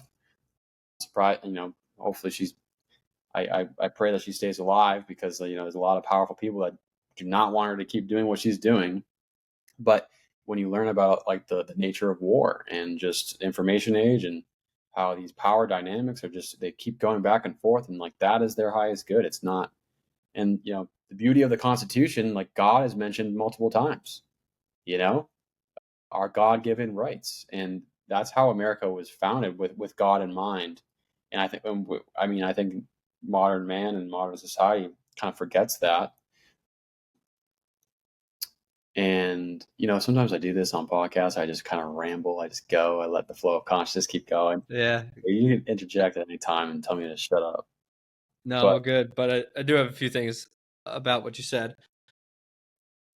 Is one, I'm sure you know Dave Collum as well. Yeah. Yeah. He's one of my favorite people to follow Yeah. on Twitter, and he says in regards to like conspiracy theories and being a conspiracy theorist, he's like, do I believe that people in power conspire in order to stay in power? Like, yes, I do. And so if that makes me a conspiracy theorist, then so be it. Call me that. Yeah. And, you know, that is ultimately the problem, right? Is just like, we are humans, we are fallible. There are bad people out there that who will do things that, again, that we may tell ourselves that we would never do, but we don't know. Would we? I don't know. Hopefully not. But given that exact same situation, being that person, there's that quote that I love from Rogan that is just like, if I lived the exact same life as somebody else, I would have the outcomes that they've had and make the choices that they make, just because like that is what their life has brought them to.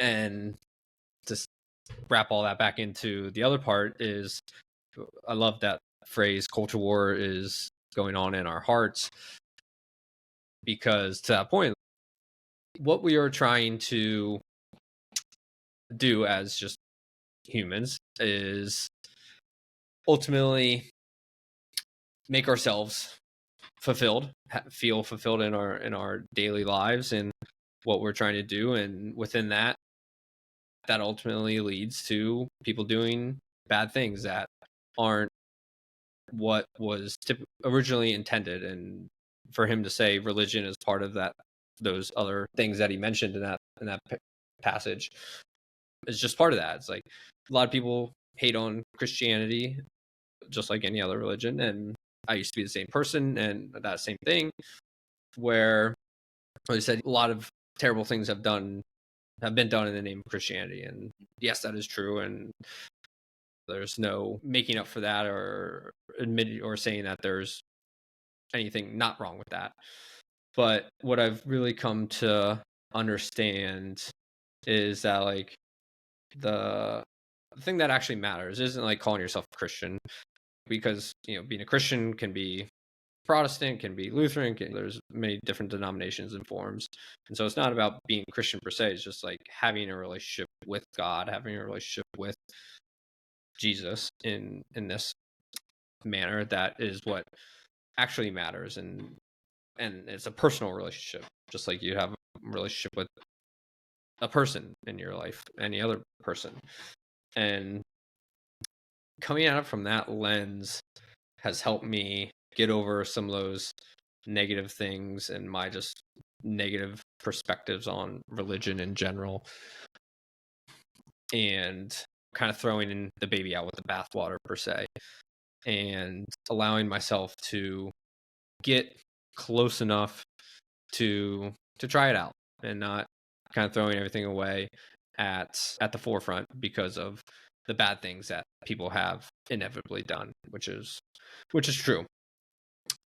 And the last part I'll add onto this is, I listened to a podcast yesterday with, it was a Logan Paul podcast, which, don't judge, I don't typically listen to the Logan Paul podcast, but he had on these two guys. They're both pastors, and I can't remember their last name, but they're pretty popular on like Instagram and stuff like that, on socials. And what he says, like the perverse actions of people is like back to the dogmatic Christians, like, oh, I'm a Christian, I'm better than you, and so on and so forth. And it's, again, if you're having that relationship with Jesus and doing what he says rather than what people are saying, he's the guy who talked to the people in his time that Jews didn't talk to. He was the guy who was truly nice and responsive to everybody of all kinds, didn't talk down to anybody, never sinned, you know? And so if we kind of get out of our own way of religion and just focus on the person of Jesus, that helps kind of alleviate all those negative aspects of, again, the fallibility of humans ourselves. Yeah, I love that you bring that up. I had a 2-hour conversation with a friend. I've been friends with him for a while now, mainly through Bitcoin and the food industry, like our interest in the food industry. And we had like a 2.5 hour conversation, but he said to me at one point, and it came to mind when you brought this up, he was like, I would be sure, this is what he said to me. He said, I would be sure to keep in mind, I forgot exactly what he said, but the difference between your relationship with Jesus and Christianity, right? And so you said how you live your life through Jesus and his actions versus like what other Christians from other denominations tell you what to do. Glad you brought that up, and he said that as well because that's where the dogma comes in, and that's where you have Sam Harris is writing books like The End of Faith, because he sees all this war going on, and a lot of major wars are due to religious conflicts, and non-religious as well. But yeah, that is a clear distinction for me to keep in mind, absolutely, because we are, once again, social creatures that want to be seen, and you do want to be accepted in certain regards, but want to fall prey to different sects of Christianity that have different customs and that are maybe very minuscule can lead to not the point of everything, right? And I get it if you're like you say you're a Christian, but you're like, I don't know, doing some really weird things, then okay, maybe we should comment on certain things. But Yeah, I mean, what? There's like Christians that fucking like carry around snakes and stuff, and like at their church, and then just like the normal kind of difference between Catholic Church and Protestant, or Catholic service and Protestant service. So like, yeah. and then there's always infighting between Christians, and so it's again like trying to drop as many labels as possible, other than just like follower of Christ. And if you just kind of think of yourself in that frame, Mm. and think of just like the people who are doing it right, quote unquote, right in that frame, allows you to drop the dogma, allows you to, again, just kind of get out of your own way for a lot of things. So you're obviously going to church, right? And I'm assuming you're reading the Bible. I don't know how often you do. I need to get a little bit better with reading it more and actually fully through. But there's this book that a friend recommended or I saw online. It's called The Disciplines of a Godly Man. So I'm reading through it. I'm not that far in, but talks about fatherhood and relationships and marriage and purity and discipline of the mind and integrity, worship. Curious how, how you, aside from going to church, if there's anything else that you integrate within your life to really walk the walk. Yeah, for sure. So yeah, go to church every Sunday that I'm around. Mhm. I go to a weekly, it's called disciple group, but Bible study essentially as well, every Wednesday morning. There's a group of like 8 to 10 of us. We all meet at 6 a.m.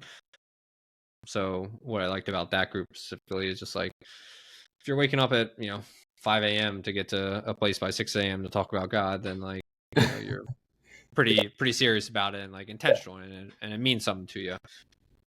And so I've joined that, and I've been going to that for like maybe since like March or April or something like that. So 4 or 5 months now.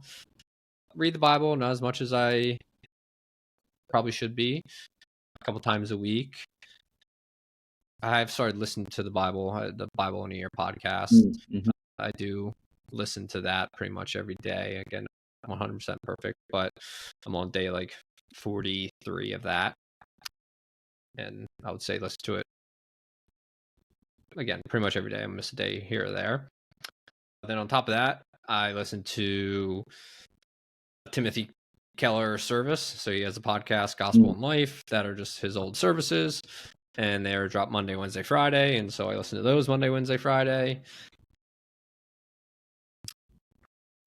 Pretty much the main type of music I listen to now is like Christian music. And why I'm doing all this, per se, is like, I know very well that just so much of life is just programming yourself. And, you know, if I just went to church every Sunday, maybe at some point I would have became a Christian, would have been a follower, per se, but it probably wouldn't have happened in 7 months, 8 months, whatever it was, 7 months. But by just constantly consuming myself with those ideas and constantly testing whether these are things I believe, and surrounding myself with people that believe these things, and trying to figure out, are these people the people that I want to be around? Are they living good lives? Are they, what they saying is what they are saying makes sense? Are they people that, again, I would go to for advice? And like the answer to all those things just kept being yes and yes and yes. And so eventually it just got to a point of like, all right, well, I'm doing all this, and like, where is like the ultimate hold up? And again, for me, it was like kind of the more intellectual, rational side of things. And that's when I went super deep into the rational side of things. And it finally all made sense. And, you know, all that to say, like, still very, very new, and still figuring out how to incorporate it more into my daily life. Like, I definitely don't pray enough. I definitely don't read the Bible enough. But, you know, giving myself a lot of grace along the way just to figure out how I can do it in a way that makes sense to me and doesn't feel like I'm forcing it. Because at the beginning, I felt like I was forcing it. Or I first started going to church at the beginning of the year. I started like reading the Bible, and I like made myself read the Bible every day. And I wasn't getting anything from it. And it just felt like a chore, felt like homework. And so it started to kind of like turn me away from it for a little bit, because it's like, God, like, this is pointless. And so for me, it is figuring out, again, just like, what is the best way I can incorporate these things into my life that makes sense?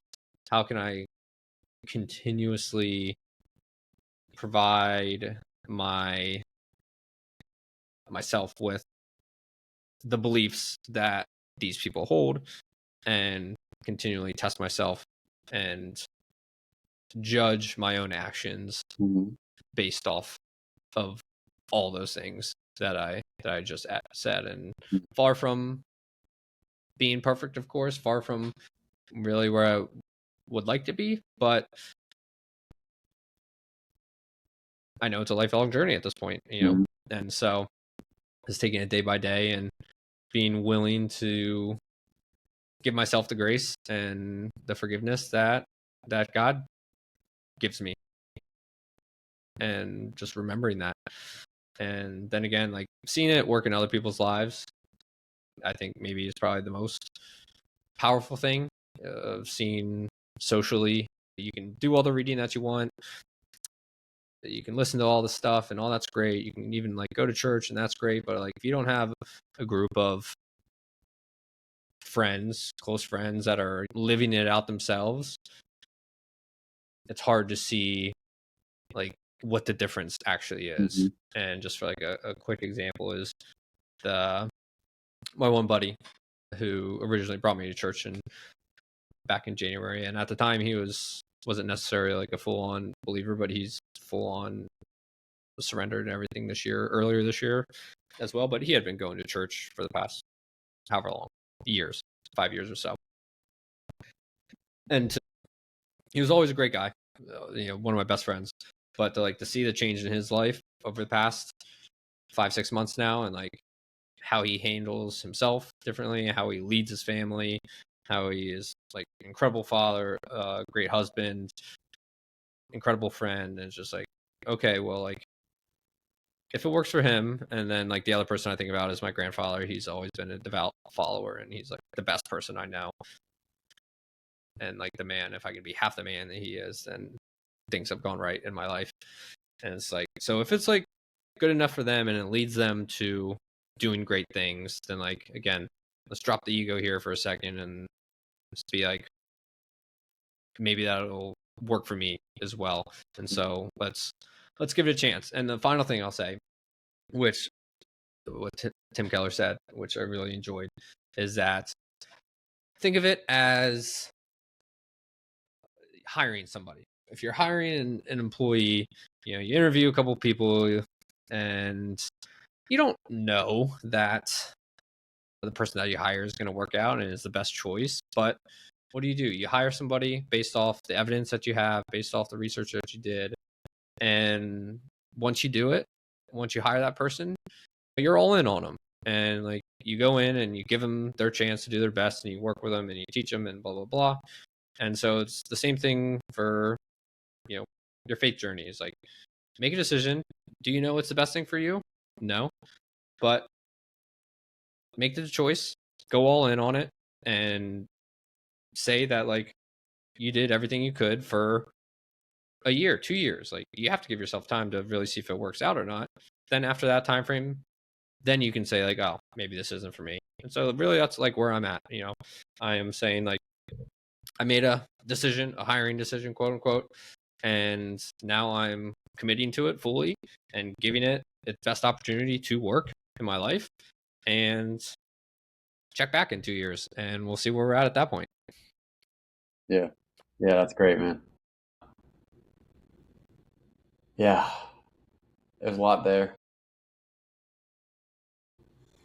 The in-person group meetings is, I think, important as well.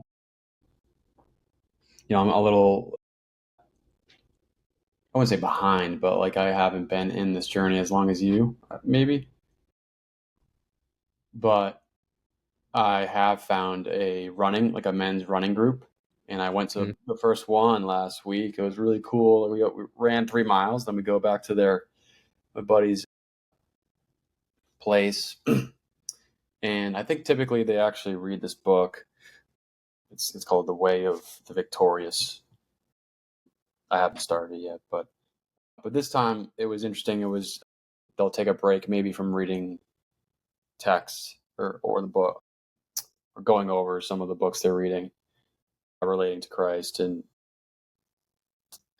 this situation was like a pivotal moment in one of the men's lives, and how he expressed certain experiences about like his time fasting and being in nature and reading the Bible for a next phase of his life. Like he's about to get married and he's about to be most likely a father. And so it was, like 30 minutes of him just speaking. It wasn't like a presentation. It was just like all fluid and in the moment. It was very humbling and inspiring. When you can feel the character of someone that is true, that is earnest.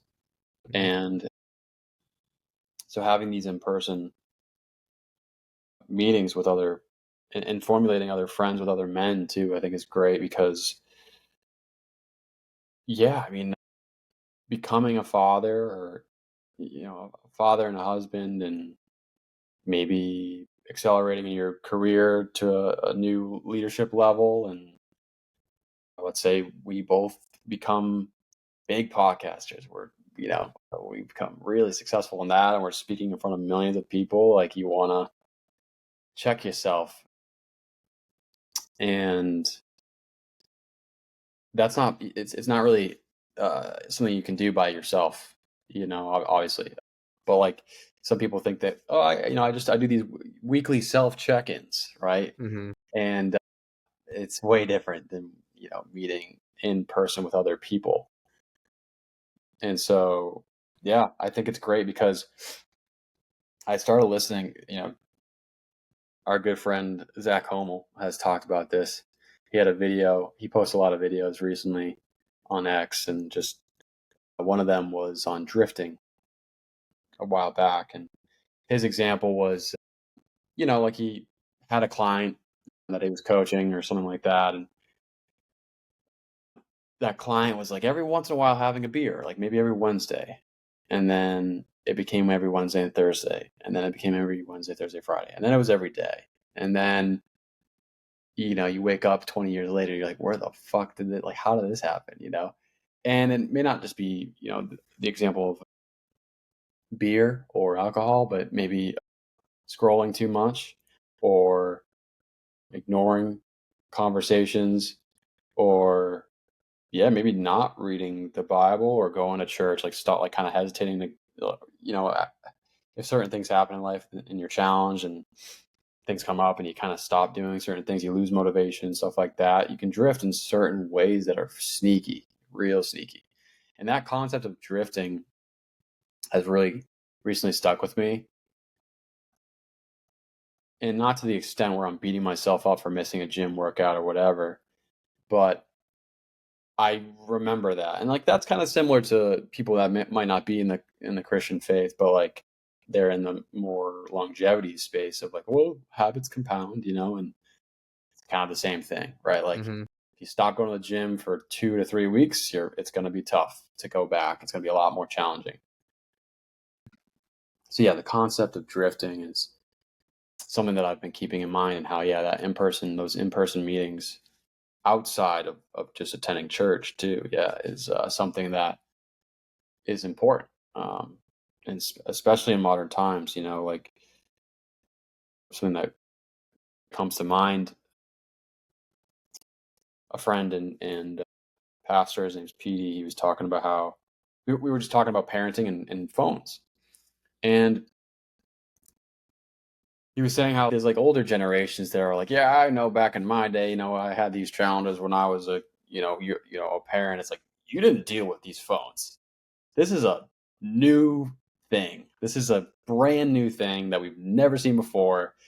And, Petey was saying like, yeah, there's a bunch of older people that are no longer parents anymore. They're like, yeah, I don't know how the fuck you guys are dealing with this with your kids, because this is crazy. Like these things, man, like Twitter and specifically Instagram, and like I don't have TikTok, but Instagram has now become like TikTok. Mm-hmm. I never downloaded TikTok for certain reasons, and now Instagram's kind of like that. And you can get excuse me, lost for hours in these things, and then you wake up after an hour of scrolling, you're like, oh my god, what did I just watch? Like you just get lost. And so yeah, in times of like parenting, being a father, like if there's certain things that your kid's dealing with that is uncomfortable, you can just pull up to these men's meetings and be like, yeah, guys, I don't know what the fuck to do. I need help. I've been thinking about this for too long. And you don't have to figure everything out on your own. So Yeah, and especially with a group that having this kind of shared background or shared belief system in Christianity, what we're talking about here, it allows you and gives you the opportunity to be so much more vulnerable than you would around other type of people in yeah. a much quicker way, just because you all have that same kind of background belief system, Mm-hmm. and we all know that we're sinners, and I still struggle to use that word as well. That we're all sinners and none of us are perfect, and so there's no judgment from anybody, and it allows you to just kind of be a little more open and honest with yourself, most importantly, but other people as well. And to your point of the phones and just technology, and the world that we live in is so crazy and is only going to get crazier in the next decade. Like, I don't think any of us understand how crazy it's going to get over the next 10-20 years. And so back to just like having this firm foundation of what you believe and the type of person you want to be to help guide you through this ultimately crazy time, and where everything is vying for your attention, is vying for your dollars, is vying for your mind to be able to have something in your heart that you can always come back to, I think is going to be one of the most important things that all of us can have in the future. Because I don't know if you saw, there was this video I saw on Twitter yesterday, I think it was, of like a humanoid robot, like cleaning the dishes or whatever, that's going to be for sale in like a year or something like that. And like, again, only going to be crazier and weirder than any of us can think. And so to have some firm foundation in something that is good, something that is true, something that is beautiful, something that we can lean on both personally in our quiet time, but also with other people as a shared belief, is again going to be maybe the most important thing that we can all have. Amen to that. It's gonna get wild for sure. Yeah, dude. Yeah, I can't wait to have my modern iRobot just doing my laundry and then putting I don't know, locking my doors and saying, "You can't leave today." It's like, what? Yeah. It's like, oh, okay. Yeah. Next pandemic's not going to be just government telling you, it's going to be your humanoid robot blocking the door, not allowing you to leave. That's crazy stuff. But I think we can end it on that, man. Really appreciate dude. This was great. Crazy 2.5 hour rip here. Love it. Maybe we'll break it up into like 2 different episodes or something like that. Yeah, But yeah, man, was pumped to connect here, and pumped to hear just like your path and journey, and also your faith journey and path. A lot of similarities between us as a whole, and so we'll definitely have to continue to stay in touch. But excited for people to listen, because I think faith in God is something that can be icky for a lot of people, and myself included, up until again 6-7 months ago. And so to have people just kind of chatting about it and like trying to work through it in real time as well, I think is super useful for people who do believe and people who don't believe as well. Yeah, man. It's pretty cool that we can do this. Like, we're both kind of, I'll speak for myself, I guess, but I'm working through this as well. It's not just like I'm labeling myself this, I'm like, it's a work in progress, and I have you to thank for this book, this book here. It was very, very helpful for me. And then to be able to just call you and just be able to like, I'm curious about this and that. I got questions. Like, how's your journey? And so I'm very thankful. Yeah, the beauty of the internet. And so, last like takeaway, I would say, like, reach out to people on the internet if you're just, even if you don't quote unquote create content or whatever, but if you're able to connect with other people who are interested in similar things and share ideas with one another, one of the most powerful things you can do, because there might not be a lot of people who think like you think in your direct area. I think both of us are kind of lucky to live where we do and have the friends that we have in person to talk about some of these things. But I know a lot of people are kind of isolated out in their own island, they feel like. And so, the original goal of social media was to connect people and whatnot. And it's definitely gotten perverted away from that. But definitely reach out to people and share ideas and thoughts and whatever with other people. Something I still don't do enough of, but whenever able to connect with someone like yourself or anybody else, always a great time, and always just feel extremely lucky to have social media as a tool, as how we should view it. A lot of people say it's the devil, and it can be bring a lot of bad, but it can also bring a lot of good. And so as with anything, it's a tool. It's about how you use it, and if you use it the right way, it can be extremely powerful. Absolutely, man. All right. End it there.